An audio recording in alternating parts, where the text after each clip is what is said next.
Olá, sejam bem-vindos ao nosso laboratório de perícia. Hoje nós vamos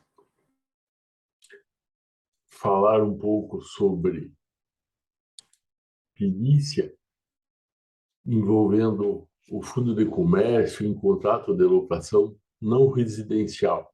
Os imóveis comerciais, onde a lei do inquilinato prevê uma proteção ao fundo de comércio. Esse nosso vídeo é uma parceria de cooperação científica entre os peritos.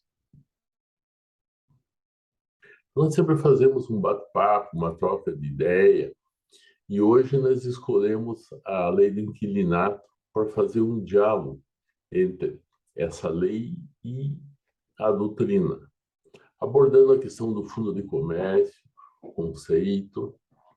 O conceito de fundo de comércio, resumidamente, é o fruto do estabelecimento empresarial, o superlucro gerado pela atividade negocial. Existem falácias com relação ao fundo de comércio, que são premissas equivocadas. Entre elas, é confusão de fundo de comércio com lucro cessante, são coisas totalmente distintas. Outra confusão é com ágio ou com estabelecimento empresarial. E outra, igualmente grave, é que o fluxo de caixa descontado pode ser usado como um mecanismo de precificação do fundo de comércio. O fundo de comércio ele possui vários vetores que identificam a sua composição e são eles responsáveis pela geração do superlucro. Os mais conhecidos dos vetores: a marca, a rede de distribuição dos bens e serviços, o ponto de autofinanciamento do negócio, incluindo capital de giro próprio, a identidade visual, as garantias dadas aos clientes, o direito de arena, a tradição, os direitos autorais, o market share, fatia de mercado, portfólio corporativo, o plano de negócio. A lista é muito grande. Muitos são os vetores, entre eles a lealdade do consumidor, a qualidade e notoriedade dos produtos e dos serviços, a boa fama, o marketing, a publicidade, o saber fazer, as questões das franquias, o crédito, os recursos humanos, o capital intelectual, ponto comercial, que normalmente pega forte na questão do fundo de comércio, da lei do inquilinato, a freguesia, os contratos de representação e distribuição, modelo industrial, como patentes, posição de monopólio ou barreiras de entrada, símbolos publicitários, desenhos, insígnias, sistema de segurança e conforto, entre outros. O fundo de comércio, então, é um ativo intangível. Quando da rescisão do contrato de locação, o contrato já existente há um longo período, é necessária, então, uma indenização.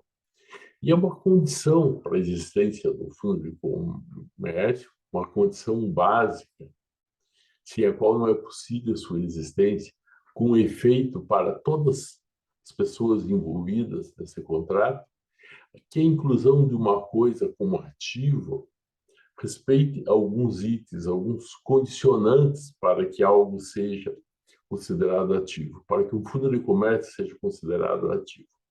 Primeiro, então, é ser um bem tangível ou intangível, é condição sine qua non para que exista o ativo, ser da propriedade, em especial a questão do domínio sobre a coisa, não basta ter a posse, é necessário que se tenha o domínio sobre o fundo de comércio, e não o domínio sobre o imóvel locado.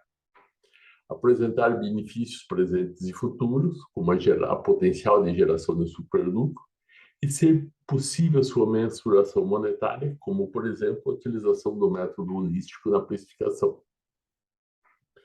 Bom, isso é público e notório que, não raro, o fundo de comércio é o principal ativo.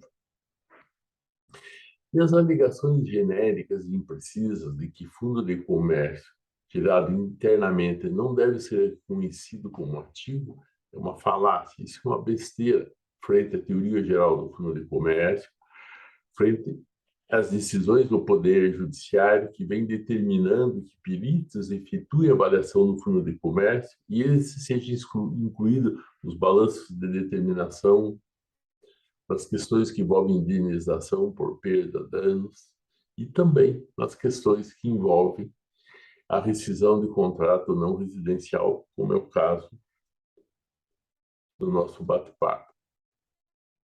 As leis que regulam o fenômeno do fundo de comércio e sua teoria e o seu próprio teorema, são 8 essas leis que regulam o fundo de comércio. Nós estamos falando de leis científicas. Essas leis científicas acondicionam o conhecimento, são fundamentais e necessários para explicar o fenômeno do atributo do estabelecimento empresarial, que é o fundo de comércio. Bom, a primeira lei: quanto maior o investimento no ativo operacional, maior será a necessidade da quantidade de lucro. O inverso também é verdadeiro.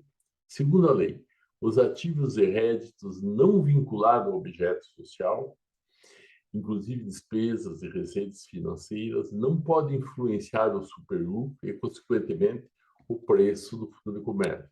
Terceira lei: o resultado líquido das operações de descontinuidade, encerrou uma linha de produção, não pode influenciar o superlucro e, consequentemente, o preço do fundo de comércio. Essas operações de descontinuidade não devem ser consideradas na precificação do fundo de comércio. A quarta lei: o preço é proporcional ao excesso de lucro operacional em relação à remuneração do ativo operacional.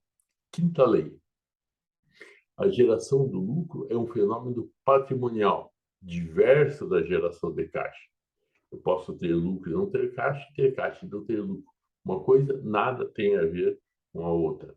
Isso é uma lei científica. Sexta lei: ativos ocultos ou fictícios criam uma precificação irreal do fundo de comércio. Então, é necessário que nós tenhamos ativos a preço de saída, sem omissões e sem inclusões fictícias. Caso contrário, nós estaremos deturpando a precificação do fundo de comércio. A sétima lei diz respeito ao giro de estoques de contas a receber. Quanto menor a necessidade de investimento no estabelecimento, maior será o preço do aviamento. Oitava lei: quanto menor for a rapidez do giro das vendas de contas a pagar, menor a necessidade de investimento no estabelecimento, maior será o preço do aviamento. Sendo o contrário, também verdadeiro. Como toda boa teoria, nós temos um teorema. O teorema do fundo de comércio é a prova matemática do preço do aviamento e mostra a relação entre o investimento do estabelecimento empresarial e a geração do superlucro. Esse teorema, então, nós temos uma fórmula matemática. Aí está a fórmula. Essa fórmula consta no nosso livro que trata do fundo de comércio na lei de inquilinato. Existem regimes principiológicos, os princípios que regulam e que dão o jeitão da teoria, é aquilo que fundamenta a teoria, que deu origem à teoria. Muitos são os princípios. Nós temos a proporcionalidade, razoabilidade, fidelidade, impessoalidade, clareza, equipeia contabilística, que é uma interpretação razoável e moderada, da condição de testabilidade desse fenômeno, da própria formação do seu preço, da independência do avaliador em relação ao proprietário do estabelecimento, que possui um atributo chamado fundo de comércio. A precificação do fundo de comércio usa uma métrica contábil. A métrica adequada é o método holístico. Extremamente fácil. nós devemos mensurar o ativo operacional, a sua remuneração, o lucro da operação, considerar um lucro normal de 6% sobre o ativo operacional. Essa diferença entre a remuneração do ativo operacional e a geração de lucro superior a 6%, dividido por 12, que é o 6% mais uma taxa de risco de 6%, igual à sua remuneração, nós temos aí, então, o fundo de comércio. Extremamente fácil esse cálculo. Está detalhado no nosso livro de forma bem analítica. Então, não é raro que o principal ativo de uma organização, imagine, senhores, Coca-Cola, Google, Amazon, entre outros, é o fundo de comércio. O método holístico para sua precificação leva em consideração o lucro da operação, a remuneração do ativo, a vida útil e também um teste de recuperabilidade desse intangível.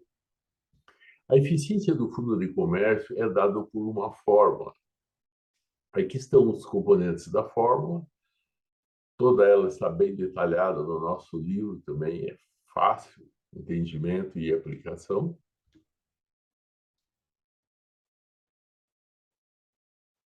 Esse índice, que mede a eficiência do fundo de comércio, é como um termômetro. Ele mede a qualidade, a intensidade desse bem intangível. Então, nós temos aí uma tabela, que é a dosimetria do fundo de comércio. Nós temos situação especial maior que 31, zero, que é uma situação neutra, não existe fundo de comércio e nem o goodwill, ou fundo de comércio negativo.